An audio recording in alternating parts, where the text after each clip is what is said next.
తిరుమల తిరుపతి దేవస్థానం అధ్యక్షుడు, తిరుమల తిరుపతి దేవస్థానం చైర్మన్, అలాగే ఒక న్యూస్ ఛానల్ అధిపతిగా ఉన్న బిఆర్ నాయుడు రాసలీలలు అంటూ ఒక వీడియో వైరల్ అయింది. ఆ వీడియో నిజానిజాలు ఏమిటో తెలుసుకోకుండానే అవతల రాజకీయ ప్రత్యర్థులు పెద్ద ఎత్తున దీనిపైన కామెంట్లు చేయడం ప్రారంభించారు. ఆయనపై చర్య తీసుకోవాలనో, లేకపోతే ఇటువంటి వాళ్లను టీటీడీ చైర్మన్గా నియమిస్తారా అని ప్రశ్నిస్తూనో రకరకాల పోస్టులు ప్రత్యక్షమయ్యాయి. ఆంధ్ర వాయిస్ అని, ఇంకేదో వాయిస్ అని, ఇంకేదో వాయిస్ అని. ఇది కాకుండా తెలంగాణలోని బీఆర్ఎస్ పార్టీ ప్రాయోజిత వెబ్సైట్గా భావించే తెలుగు స్క్రైబ్ కూడా ఒక పోస్ట్ పెట్టింది. ఏ కామెంట్ లేకుండానే దానికి సంబంధించి వాళ్ళు ఒక పోస్ట్ పెట్టారు. అంటే తనపై వీడియో మార్ఫింగ్ చేశారని, దుష్ప్రచారం చేసి అప్రతిష్ట పాలు చేయడానికి ప్రయత్నిస్తున్నట్టుగా TTD chairman B R Naidu media conference కూడా పెట్టి చెప్పారు. ఇదంతా ఏమిటని తెలుసుకోవడానికి ప్రయత్నిస్తే ఇది డీప్ ఫేక్ వీడియోగా తేలింది. ఓవైపు ఆర్టిఫిషియల్ ఇంటెలిజెన్స్ సంబంధించిన వాటిలో కానీ, చార్ట్స్లో కానీ, అలాగే ఇతర అంటే గ్రోక్ దాంట్లో కానీ, లేదా గూగుల్కి సంబంధించిన జెమినీ అనే ఇంకొక ప్లాట్ఫామ్ ఉంది, ఆ ప్లాట్ఫామ్లో కానీ వాళ్ళు చాలా క్లియర్గా మెన్షన్ చేసింది ఏమిటంటే ఇది డీప్ ఫేక్ వీడియో, ఇందులో ఎలాంటి నిజం లేదని తేల్చింది. అందులో ఏమిటాయంటే ఆయన క్లియర్గా చెప్తున్నారు. టీటీడీ చైర్మన్ బిఆర్ నాయుడు చెప్పింది ఏంటంటే, మాకు ఆ కుటుంబానికి మధ్య ఒక 30 ఏళ్ల అనుబంధం ఉంది, వాళ్ళు మా ఇంటికి వస్తారు, మేము వాళ్ళ ఇంటికి పోతాము అని చెప్పారు. దాంట్లో ఏంటంటే ఒక మహిళను హగ్ చేసుకున్న దృశ్యంలాగా మనకు కనిపించేది ఏదైతే ఉందో ఇది డీప్ ఫేక్. అంటే ఇది కల్పితమైన కథ, అంటే ఇది సృష్టించింది అని స్వయంగా ఆర్టిఫిషియల్ ఇంటెలిజెన్స్ గ్రూప్స్ కానీ, ఇతర నేను చెప్పిన గ్రోక్, చాట్ జీపీటీ వగైరా వగైరా అన్నీ కూడా తేల్చి పారేశాయి డీప్ ఫేక్ అని. సో ఇటువంటి డీప్ ఫేక్ వీడియోలు వచ్చిన తర్వాత కూడా కొన్ని సంస్థలు, అట్లాగే అంటే రాజకీయ ప్రత్యర్థులు అనుకునే వాళ్ళు ఎవరైతే ఉంటారో వాళ్ళు పెద్ద ఎత్తున చెలరేగడం ప్రారంభించారు. వాయిస్ ఆఫ్ ఆంధ్ర, ఇంకా రకరకాల సంస్థలు వీటిని మెన్షన్ చేస్తూ వచ్చారు. ఇది బీఆర్ఎస్ నాయుడు రాసలీల అంటూ. అలాగే నేను ఇంతకు చెప్పినట్టు బీఆర్ఎస్ ఆధారిత ఏదైతే తెలుగు స్క్రైబ్, అది కూడా ఒక పోస్ట్ చేసింది. తెలుగు స్క్రైబ్ చేసిన పోస్ట్లో ఏం లేదు, బిఆర్ నాయుడు అని ఆ పక్కకు ఏవో కొన్ని పిక్స్ వాళ్ళు పెట్టారు. అంటే ఆశ్చర్యకరమైనవో లేకపోతే ఇంకేదో సంథింగ్ పెట్టారు. టీటీడీ చైర్మన్ బిఆర్ నాయుడు రాసలీలలో వీడియోలు, ఇట్లాంటి వాటిని, ఇట్లాంటి వ్యక్తిని టీటీడీ చైర్మన్గా ఎట్లా పెట్టారంటూ ఇంకొకరు కామెంట్ చేశారు.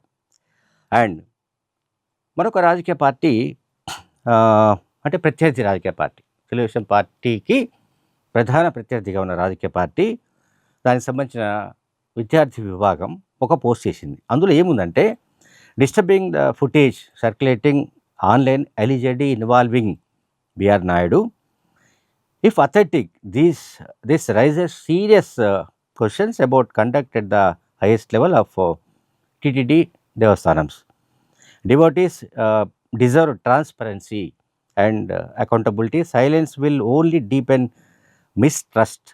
Authorities must clarify the facts immediately అని ఓం నమో వెంకటేశ అని పెట్టారు. ఇది కూడా తప్పే. అంటే ఇక్కడ పాయింట్ ఏమిటంటే, అసలు ఈ ఆర్టిఫిషియల్ ఇంటెలిజెన్స్, డీప్ ఫేక్ లాంటి సృష్టించడానికి ఉన్న ఇప్పుడున్న టెక్నాలజీ, దీనివల్ల లాభ నష్టాలు ఏమిటి, ఏం సంగతి అనేది మనం పక్కన పెడితే, ఈ మధ్యకాలంలోనే మనం చూసాం తెలుగు సినీ రంగానికి సంబంధించిన ఒకరిద్దరు ప్రముఖులకు కూడా ఈ డీప్ ఫేక్ ఇబ్బందులు ఎదురయ్యాయి. వాళ్ళు కోర్టును కూడా ఆశ్రయించిన విషయాలు మనకు తెలుసు. ఇప్పుడు ఆంధ్రప్రదేశ్లో ఒక ముఖ్యమైన పదవిలో ఉన్న, అంటే తిరుమల తిరుపతి దేవస్థానం లాంటి ఒక ఉన్నతమైన ఒక పదవిలో, చైర్మన్ పదవిలో ఉన్న బిఆర్ నాయుడును అప్రతిష్ట పాలు చేయడానికి కొంతమంది ఎవరో మొత్తం మీద అయితే దీన్ని సృష్టించారు. దీనికి సంబంధించి ఆంధ్రప్రదేశ్ సైబర్ క్రైమ్ డిపార్ట్మెంట్ దీన్ని ఇన్వెస్టిగేషన్ చేస్తున్నట్టుగా సమాచారం అందుతోంది.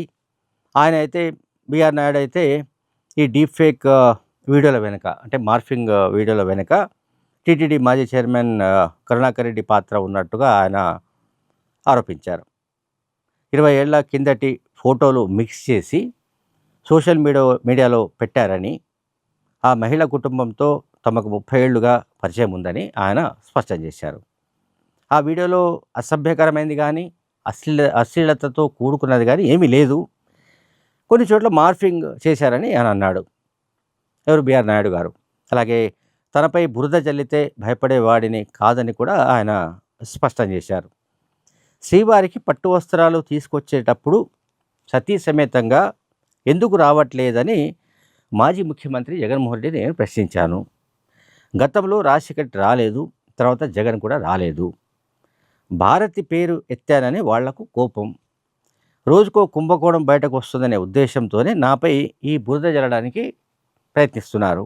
నన్ను కలవాలని, నాతో మాట్లాడాలని, తమ హయాంలో జరిగిన కుంభకోణాలు వెలుగులోకి తీసుకురాకూడదని అనేక విధాలుగా తన అపాయింట్మెంట్ కోసం కరుణాకర్ రెడ్డి ప్రయత్నించినట్టుగా కూడా ఈ విలేకరుల సమావేశంలో బిఆర్ నాయుడు ఆరోపించారు. చంద్రబాబు నాకు పదవి ఇచ్చారు, ఆయన చెబితే ఈ క్షణంలోనే నేను రాజీనామా చేయడానికి సిద్ధమని కూడా ఆయన ప్రకటించారు. భూమన కరుణాకర్ రెడ్డి చేసిన దుర్మార్గాలు కావచ్చు, అటువంటి 100కు పైగా అక్రమాలు, దోపిడీ, ఇవన్నీ కూడా చాలా విషయాలు వెలుగులోకి వస్తున్నాయి. అవన్నీ మేము బయటకు తీస్తే తిరుపతి ప్రజలు ఆయనను తరిమి కొడతారని కూడా ఆయన అన్నాడు. 5 ఏళ్ల కాలంలో 1000 టికెట్లు అమ్ముకున్నారనే రికార్డ్స్ తన వద్ద ఉన్నట్టుగా కూడా టీటీడీ చైర్మన్ బిఆర్ నాయుడు మీడియాకు తెలిపారు. అలాగే మాజీ ఎంపీ అనుకుంటా సుబ్బారెడ్డికి కూడా చుక్కలు చూపిస్తాను. కరుణాకర్ రెడ్డి, నువ్వు మద్రాసుకు వెళ్ళి ఏమేమి చేశావో నాకు తెలుసు. వైవి సుబ్బారెడ్డి ఏం చేశాడో కూడా నాకు తెలుసు. కరుణాకర్ రెడ్డి హయాంలో, భూమన కరుణాకర్ రెడ్డి హయాంలో భగవద్గీతను 5 భాషల్లో 50 కోట్లు ఖర్చు చేసి 1 కోటి పుస్తకాలు ముద్రించారు. అయితే అందులో 32 లక్షల పుస్తకాలు ఇప్పటికీ గోడౌన్లో పడి ఉన్నట్టుగా బిఆర్ నాయుడు మీడియాకు తెలియజేశారు. అయితే ఇక్కడ నేను మళ్ళీ చెప్పేది ఏంటంటే, ఈ ఏఐ వచ్చిన తర్వాత, ఆర్టిఫిషియల్ ఇంటెలిజెన్స్ అనండి, ఆంథ్రోపిక్ అనండి, లేకపోతే చాట్ జీపీటీ అనండి, ఇంకేదో గ్రోక్ అనండి, ఇంకేదో రకరకాల, అంటే టెక్నాలజీలో అనేక ఇవి వస్తున్నాయి, మార్పులు వస్తున్నాయి.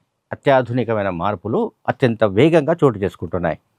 అయితే ఈ మార్పులు సమాజానికి ఉపయోగపడే విధంగా ఉండాలి, కానీ రాజకీయంగా ప్రత్యర్థులను దెబ్బకొట్టడానికి, రాజకీయంగా ప్రత్యర్థులను అప్రతిష్ట పాలు చేయడానికి ఇటువంటి వాటిని వాడుకోవడం, ఈ టెక్నాలజీని దుర్వినియోగం చేయడం అనేది ఎవరికి సరైనది కాదు, సమంజసం కాదు. వాళ్ళందరూ కూడా ఖచ్చితంగా బోనులో నిలబెడవలసిందే. ఇప్పుడు ఆంధ్రప్రదేశ్ సైబర్ క్రైమ్ ఏదైతే పరిశోధిస్తోందో అందులో కనుక బయటపడితే, అంటే ఎవరు ఈ డీప్ ఫేక్ వీడియోలు సృష్టించారు, ఎవరు బిఆర్ నాయుడుకు సంబంధించిన మార్ఫింగ్ వీడియోలు సృష్టించారు, ఆ మహిళను హక్ చేసుకుంటున్నట్టుగా ఏవైతే కల్పిత దృశ్యాలు ఉన్నాయో వాటిని ఎట్లా మార్ఫింగ్ చేసి పెట్టారు, ఏమిటి అనే దానికి సంబంధించి థరో ఇన్వెస్టిగేషన్ జరుగుతోంది. దీనిపైన ఖచ్చితంగా నిందితులపైన చర్యలు తీసుకునే అవకాశాలు కూడా కనిపిస్తున్నాయి. Thank you very much.